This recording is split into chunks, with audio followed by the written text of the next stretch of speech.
Hi, welcome to Joystick. In this video of Joystick, I'll be presenting to you the space optimized solution of the partition problem. In the previous video, we discussed the partition problem and we solved it using the subset sum problem algorithm. That involved the creation of a 2D table. But in this solution, we will be creating only a single array. So, before we proceed to the solution, let's take a look at the problem statement. You are given a set of integers. The integers are 1, 5, 11 and 5. The problem statement says that you need to find out if this set can be divided into two subsets such that the sum of integers in both the subsets is same. So in subset 1, if I drop integers 1, 5 and 5, then the sum total is going to be 11. Now I have 11 also as one of the integers in my set. I drop it in subset 2. So as you can see, the sum of both the subsets is 11. Alright. Now in the previous video, we have already discussed that the sum has to be even. If it is odd, then the set cannot be divided into two subsets with equal sum.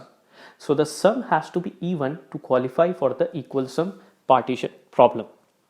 Here the sum is 22, which is even, and sum by 2 is 11. So 11 will be the sum of the set of integers which I am going to drop in subset 1, and 11 is the sum of the integers which I am going to drop into subset 2.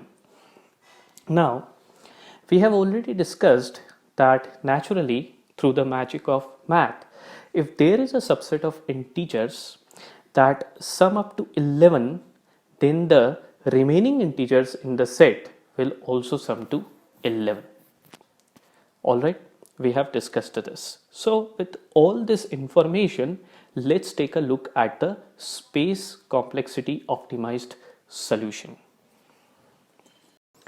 So here we are at our framework where we are going to solve this problem using this new solution. Okay. Alright. So like we discussed that we have the sum by 2 as 11. So here is an array from 0 to 11 which we are going to fill, and this cell is going to give us the answer. Alright. So I will be putting true over here in the base state. Okay, this is very necessary and you are going to know as we proceed with the problem. Rest all these cell values I will be filling them with false. Okay, now here is my set of integers which I will be using to fill this array. Now a humble request before I proceed with the solution: if you are new to my channel and haven't subscribed to my channel yet, please subscribe and hit the bell icon, because that way you will get notified whenever I release videos like this in future. And also do not forget to press the like button, because that helps the video a lot. Now let's start filling this array. So how we are going to fill this array? We are going to take this sum, alright, and we are going to take this integer. Okay, so from this sum we are going to proceed towards this integer. So first what we are going to do, we are going to subtract 1 from 11. So what is 11 minus 1? It is 10. What is the value here? It is false. Alright, so this value will remain false. Okay, now our sum just decreases by 1. So now the sum becomes 10. So 1 subtracted from 10, what it yields? It yields 9. Here the value is also false. Alright, so this is going to stay as false. Okay, now the sum decreases by 1. So 9 minus 1 is going to give me 8. Here the value is also false. Again I decrease the sum, so it becomes 8. So 8 minus 1 is going to give me 7. 7 is false, so 8 is also false, unchanged. Now the sum decreases to 7. Now 7 minus 1 is going to give me 6. Here it is false, so it also stays false. Similarly, I keep decreasing my sum and all these are going to stay as false until I reach here. Alright.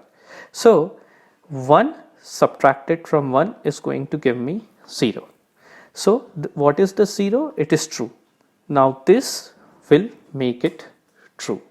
Now this also tells you that whenever we have an integer as 1, okay, this is a subproblem and the sum as 1.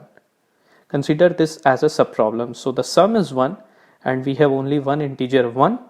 Then there is a possibility that this sum can be formed using 1. So that is why it is coming as true. So it's a different way that we are following.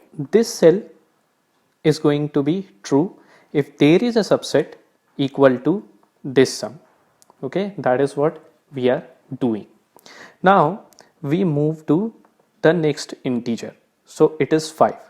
Now we will start from 11 and we'll move towards 5. At 5 we are going to stop. Alright, so we start from here.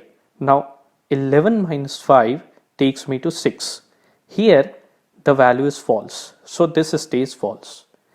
10 minus 5 is going to take me to 5. This is false, so this stays false. Now 9 minus 5 takes me to 4. This is false, so this stays false. 8 minus 5 takes me to 3. Now this is false, so this stays false. 7 minus 5 takes me to 2. So this is false, 2 is false, hence 7 stays false. 6 minus 5 takes me to 1 and we have true here. So this means that this false will be replaced by true. Okay, now consider this. We have 6 as the sum and we have 1 and 5. We can form this sum using these two integers 1 and 5. Alright, so this is the magic here. We have sum as 1 that can be formed using using a subset of integers from these two integers, and we have 6 which also can be formed using a subset of integers from these two integers. Alright, see the magic here. Now we have another one. Okay, we have the last value as 5. So 5 minus 5 is going to give me 0. Here the value is true, so this is going to be true. Alright, so we have, when we are given two integers, alright, and we have the sum as 5, okay, there is a subset of integers which can form 5. So think over these subproblems and it is going to make a lot of sense. Alright, now we move to this integer 11. Okay, so we are going to start from here and there will be only one iteration. So 11 minus 11 is going to take me to 0. Here the value is true, so this will be true. Okay, alright, so now you know that when we have these integers and we have sum as 11, then there exists a subset of integers which forms 11. Alright, now we move to this last value, this last integer. So we are going to start from here. So 11 minus 5 gives me 6. This is true, but this is already true, so nothing happens here. Now 10 minus 5 takes me to 5. Now this is true, so true comes here. Alright, so we have the sum, we are going to check it again. We have the sum as 10 and we have all these integers. Can 10 be formed? Yes, 10 can be formed using 5 and 5. Alright, and we can do that. Okay, if we subtract the 5 from here, it takes me to 5, which is true, and if I subtract 5 from here, it takes me to 0. There is a lot of connection between the cell values in this array.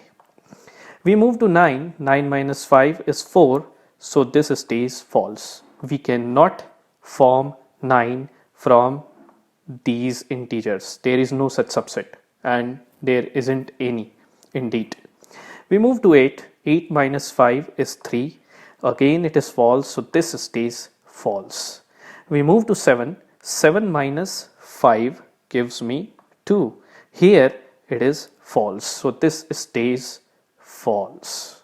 Alright. Now 6 minus 5 gives me 1, but this is true, but we have already got this true. Now the last and the final iteration involves 5 minus 5, which takes us to 0. Here the value is true, but this is already true. Now if we check this last cell, we are getting true. Alright, so we have found out the solution, that there exists a subset of integers from this set of integers which forms 11. Alright, so the equal sum partition problem, when applied to this set of integers, gives us true, which means that these integers can be divided into two subsets, and the sum of elements of both the subsets is going to be same.